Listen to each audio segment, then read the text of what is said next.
תדמיינו את הגבעה הזאת כהזדמנות תעסוקתית, כערך כלכלי, מרחב אורבני פעיל המשלב תעסוקה, מלאכה, מסחר ושירותים לקהילה. אל מול הנופים המרהיבים של מדבר יהודה, ים המלח וההרודיון, עתיד המתחם להפוך מהדמיה למציאות. משרד ירושלים ומורשת, בשיתוף עיריית ירושלים, מקדמים את הקמתם של 4 מתחמי תעסוקה, מסחר ומלאכה קלה במזרח העיר. המתחמים מתוכננים בשכונות עיסאוויה, הן בחלקה המזרחי והן בחלקה המערבי, עטור ואום טובה. פיתוח מתחמים אלו יאפשר היצע מגוון וגדול יותר של מקומות תעסוקה חדשים, הקמת תשתית עסקית, הגדלת היקפי הפעילות הכלכלית והמסחרית, ועידוד מאושר ומניב בקרקעות. אנחנו בכפר אום טובה, אנחנו בדרום של ירושלים.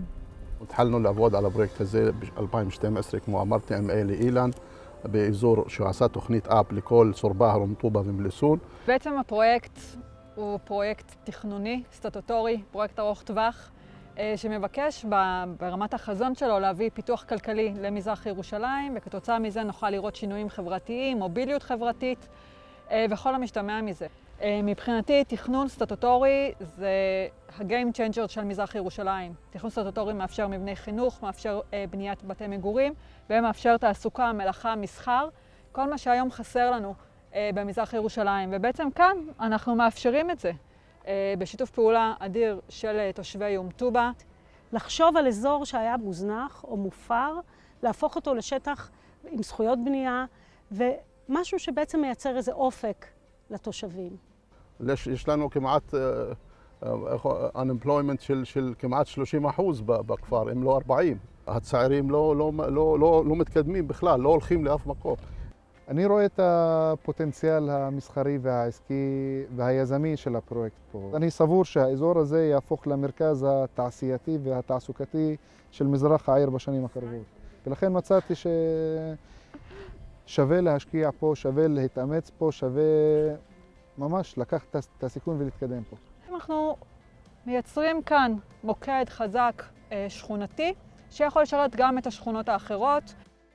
אני חושבת שבעצם הבנייה בתוך האזור, שהוא על פניו נראה עם מלא קונפליקטים מרחביים, הבנייה יכולה בעצם לייצר את החיבור, ואני חושבת שבזה הרווח הוא באמת, אני אגיד, לכל המדינה או לכל האזור הזה. תוכנית מתחמי המסחר והתעסוקה תאפשר את חיזוק הכלכלה המקומית לצד חיזוק הכלכלה הכלל-עירונית. צריך לזכור שלא רק התושבים מורווחים, בעצם גם העיר מרוויחה. כמובן היא מרוויחה מזה שאנשים מועסקים, שאנשים יש להם שגרת יום, שאיכות החיים שלהם עולה, אבל גם בסופו של דבר הקופה העירונית תרוויח מזה על ידי בעצם ארנונה של מגורים וארנונה עסקית, כל היטלי הפיתוח שבעצם יוכלו להכשיר את הקרקע הזאת, שיוכלו להפוך אותה לאזור, ההיטלים יהיו משמעותיים כאן. צריך להבין שמזרח ירושלים, כמו שכבר ראיתם, כמו שכולנו מכירים, היא בנויה בצורה רוויה, היא צפופה מאוד, אין אדמות פנויות. ולכן כל האדמות שאנחנו כן יכולים לפתח הן תמיד בקצה. נכון. אנחנו בעצם נמצאים בקצה השכונה, נכון. בדופן העיר. למעשה כאן עובר כבר הגבול העירוני. המתחמים אומנם ממוקמים בדופן העיר, אך עתידים להתקיים בזיקה לשאר השכונות בירושלים, באמצעות קרבתם למחלפים ולצירי התחבורה הראשיים, אשר יעודדו גם תנועה בין-עירונית. כעת ניצב הפרויקט בשלב מתקדם, כאשר עומד בפני הפקדה בוועדה המחוזית.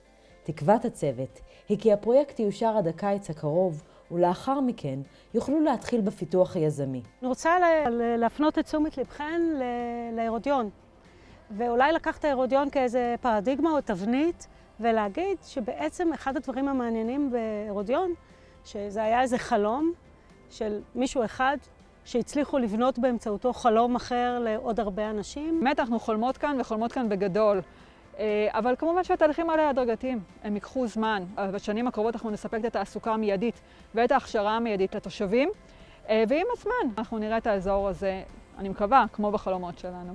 אבל פשוט צריך את הסבלנות, ואני חושבת שתחום התכנון זה מה שמאפיין אותו. ראייה לטווח ארוך והרבה סבלנות.